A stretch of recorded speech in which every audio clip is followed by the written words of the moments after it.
Welcome back to the SEC Baseball Nerds podcast. My name is Patrick Brown. And I'm Daniel Helms, and this is where we talk all things SEC baseball. And today we have a special guest, South Carolina assistant baseball coach Monte Lee. And let me name you some of his amazing stats.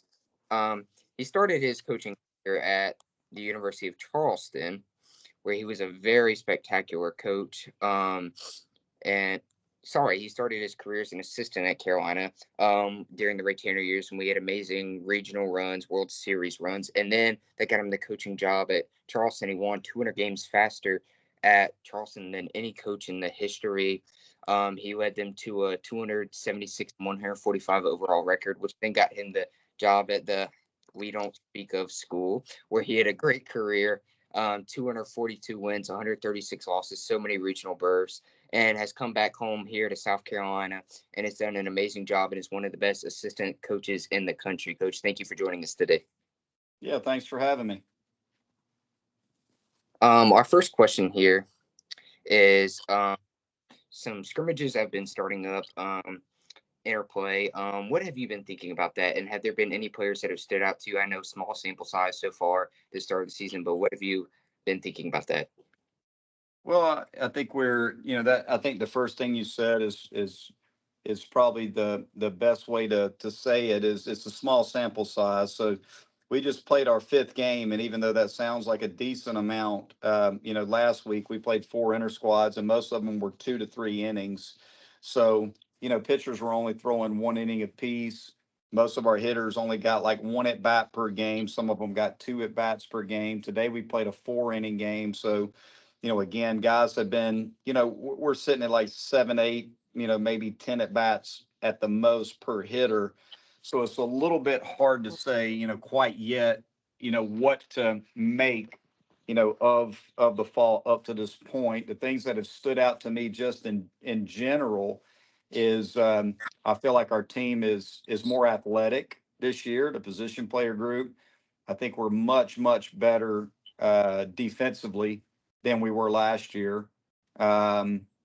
We've played very, very solid defense in the outfield, infield, and behind the plate. Pitching staff has done a phenomenal job of throwing strikes. It's been a huge priority. Just get to strike one, pound the strike zone. Not a lot of walks. Not a lot of guys spraying the ball all over the place. A lot of pitches in the strike zone. A lot of balls being hit and hit hard, and a lot of good defensive opportunities because we're throwing so many strikes.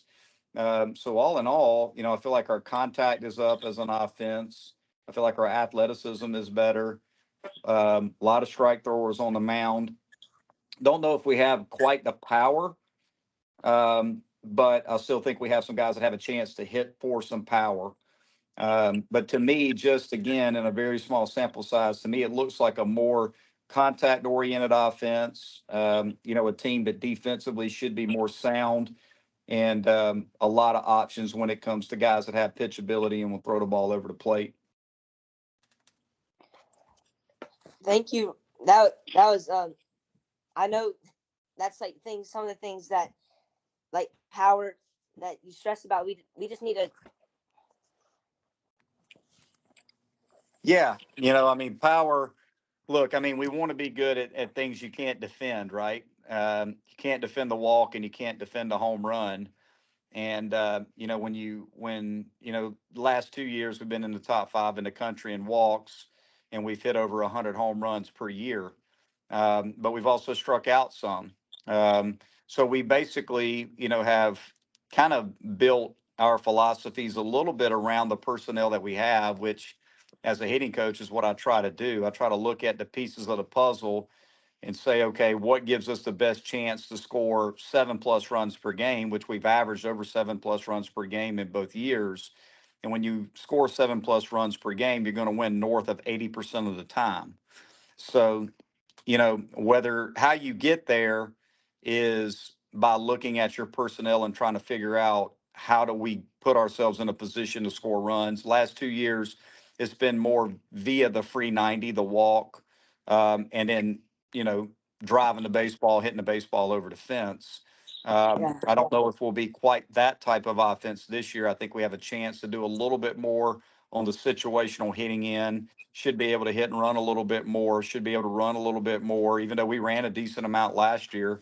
But I think we'll be a little bit more contact oriented, and again, a better defensive team. So, we'll again, we try to adjust. My job as a hitting coach is try to adjust our offensive philosophy for this team to fit the personnel that we have, and that seems to be in the early going um, a little bit more of the type of offense that I think we will have this year.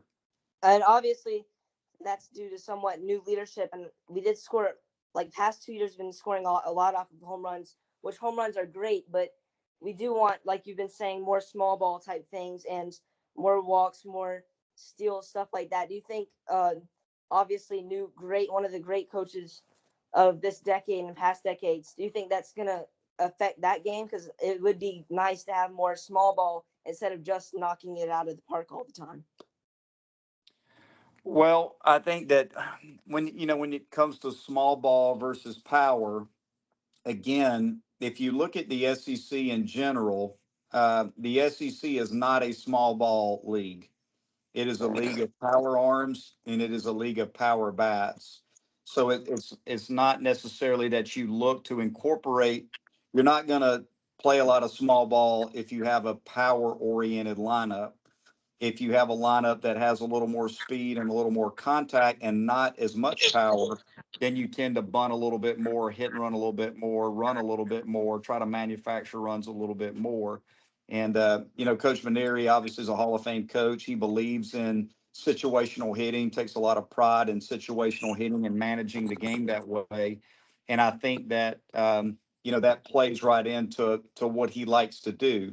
And I think we have more personnel this year that has a chance to do those types of things. So yeah, in general, you want to, at the end of the day, you want to try to score 7 runs a game. Uh, how you get there is really dictated by the personnel that you have. Okay, this is kind of a little different taste. I'm a really big jersey guy, really big cleats jersey. Have like a specific uniform combination that's your favorite? Um, that's a good question. I really like the white with the black pinstripes. Mm-hmm. I like that jersey a lot. I also like, we wore the one jersey on Sundays a lot, the black top with the garnet Yep. letter. I Yep. really like that jersey a lot. I like the Yankee grays, as we call them on the road. I think that's a really classy top. Um, the one I wish we wore a garnet top a little bit more. I like a garnet top, Yeah. but we seem to, our colors seem to be more white and black and gray with pinstripes than a solid garnet. So I'm going to push to get the garnet top on a little bit more. I really like a garnet top. Yes, sir. That's my favorite. That's I that. love Yep, it. that's both of our favorites. Yeah. Um, with NIL and all that stuff, what obviously huge impacts? Do you think what type of impacts does it make on the game than in previous years? Well, I mean, NIL gives opportunities, name, image, and likeness for guys to be able to capitalize, on their brand. And so it gives opportunities for kids to financially, put themselves in a better position being student athletes. So, um, with the transfer portal, with NIL opportunities available, kids are looking for opportunities to sell their brand and earn on their name and their image and their likeness. So it's given opportunities in the recruiting world to open up doors for more players. But it's also, it's good it's good and it's bad. I mean, it's good in that you can go into the transfer portal and it gives you an opportunity to recruit some really good players. But you also, you have to do a good job of developing good relationships with your current players because they have the opportunity to go into the transfer portal too. So, our beliefs are we want to treat our players right, coach them right, hold on to our best players. We don't want to lose players. But we're also going to look at opportunities when it comes to the transfer portal and with NIL opportunities that we have available. to be competitive on a national level. So yeah, it's definitely changed the recruiting game for sure. And do you think that for some of the higher level players who might be wanting to go to the draft but may not be drafted in like the first 10 rounds, do you think they might want to stay at college for maybe an extra year since they do have the opportunity to make money at college as well? For sure. I mean, we're already seeing the impacts of that. More and more kids are willing to stay in school because financially it's a better situation for them to stay in school, um, capitalize on NIL opportunities and get a degree, than going professional baseball as a junior. It's also a lot hard. It's harder than ever to get drafted. You only got 20 rounds of the draft now. So there's less opportunities to go in professional baseball. So I think you're going to see with, again, the transfer portal, NIL opportunities, less opportunities to play professional baseball. More good players are going to stay in school, even past their draft year, just because of the opportunities that they have. All right, Coach, I got two here. I'll start with more of the lighthearted one. You don't have to answer the second one if you don't want. But I saw on Instagram a couple days ago that we're switching Talmud Joey Croy over to catcher, and that excites me. Defensively, better defensive catcher. I personally think than a third base. How's that transition been going from what you've seen? Obviously, small sample size. He's been doing great. I mean, right now, Talmadge is swinging the bat very, very well. He's hit 2 home runs. He's hitting 429 through the first week of inter squads. He's catching extremely well. I think Talmadge feels at home and feels very comfortable as a catcher. I think he sees himself as a catcher. So, the transition for him of moving from the infield, where he really played out of necessity. We needed him to be able to play third base just based on our lack of depth in the infield. And but I think Talmadge is kind of a new guy, to put the gear on, put him behind the plate, where this is best defensive position is behind the plate as a catcher. And so far he has caught extremely well. So I think Talmadge has a chance to have a really, really big year. He's played a lot of baseball for us here. Feel like he's a really good catcher and he's swinging the bat better than ever. I just think he's in a better headspace overall because of the role that we have him in for this year.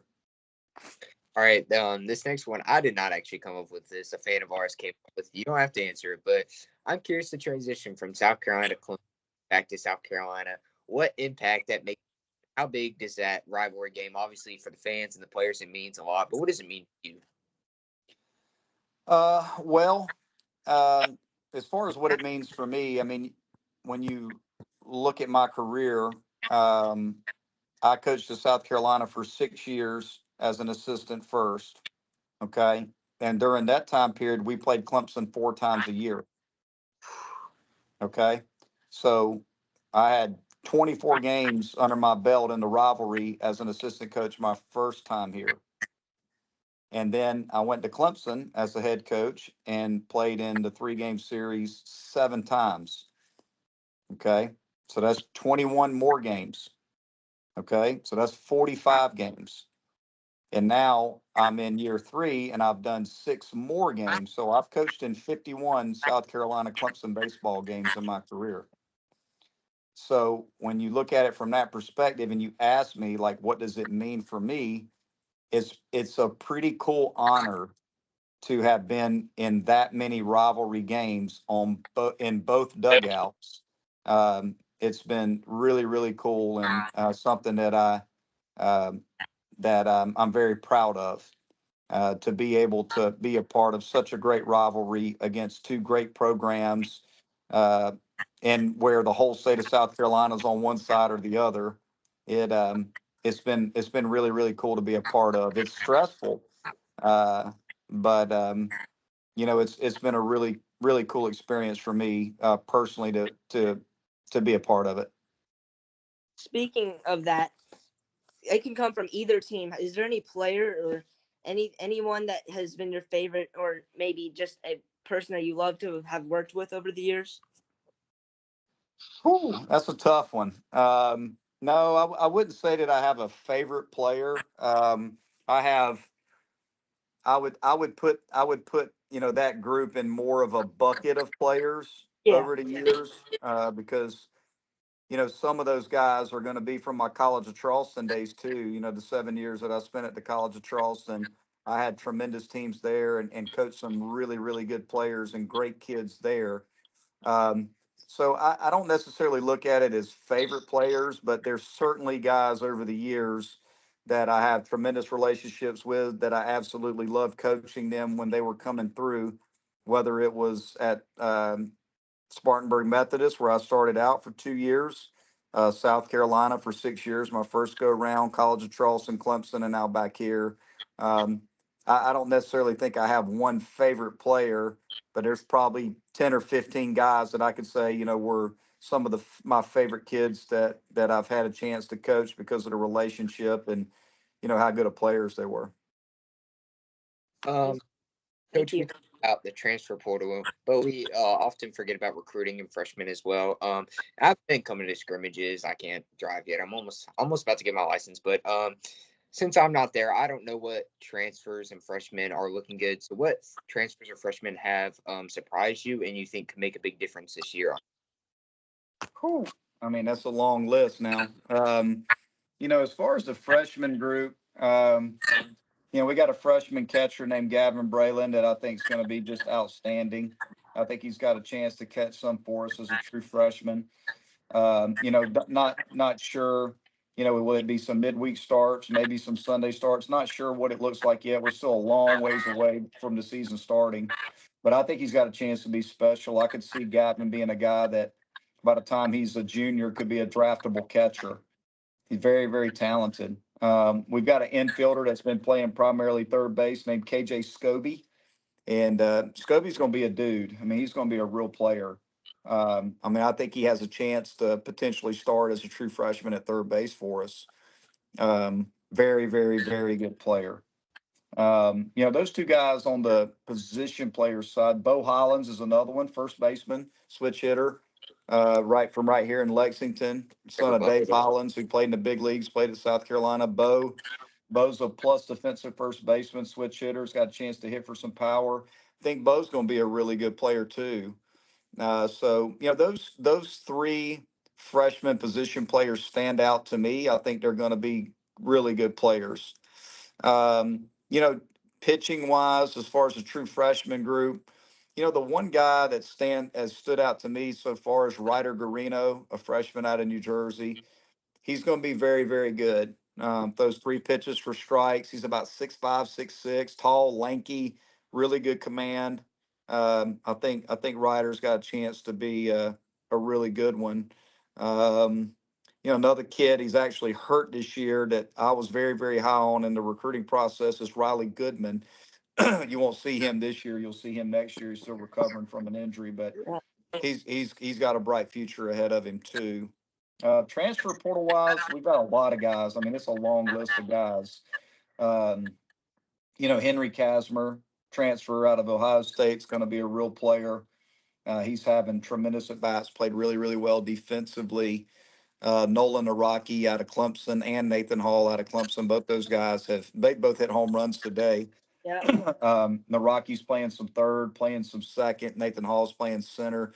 Nathan Hall hit like 330 in the Cape Cod League this summer. So, those guys have stood out. Got a kid, Caden Gaskin, junior college transfer out of Northwest Florida State. He's a speed-oriented player. Second baseman, can play the outfield, sold 40-plus bases in junior college. Really good bat to ball. Um, he's uh, he's also looked really good in the early going. But we've got other guys. I mean, Dalton Mayshore hit 13 home runs last year at St. Mary's. He's another guy that can play center or right. He's got a chance to be a really good hitter. Um, I'm sure I'm missing somebody. As far as the transfers, pitching wise, Aiden Palmer, junior college lefty out of Florence Darlington Tech. He's going to be really good. Um, and then we've got, a number of other guys, Ashton Crowther out of Miami, Jarvis Evans out of Georgia, Wyatt Evans out of Tennessee. We got a number of guys that are going to be pretty good. And I think that's big.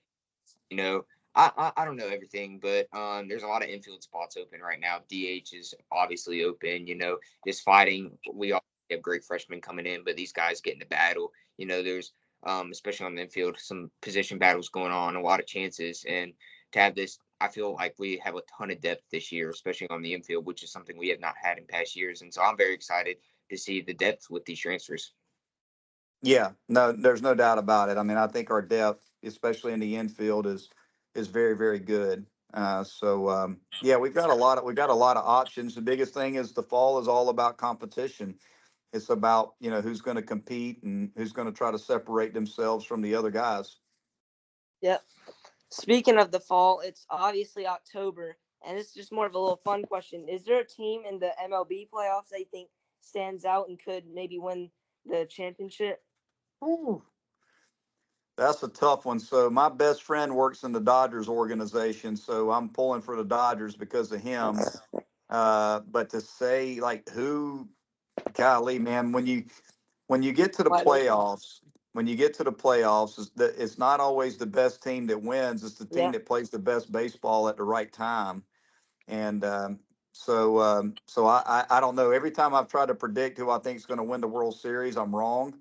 Uh, so um, so I don't know, man. They're all good at this point. By the time they get to this point, they're all really, really good. But I'm pulling for the Dodgers just because of my relationship with one of my Yeah. best friends who works with them. But I know the Padres smoked them yesterday, so we'll see how they bounce back.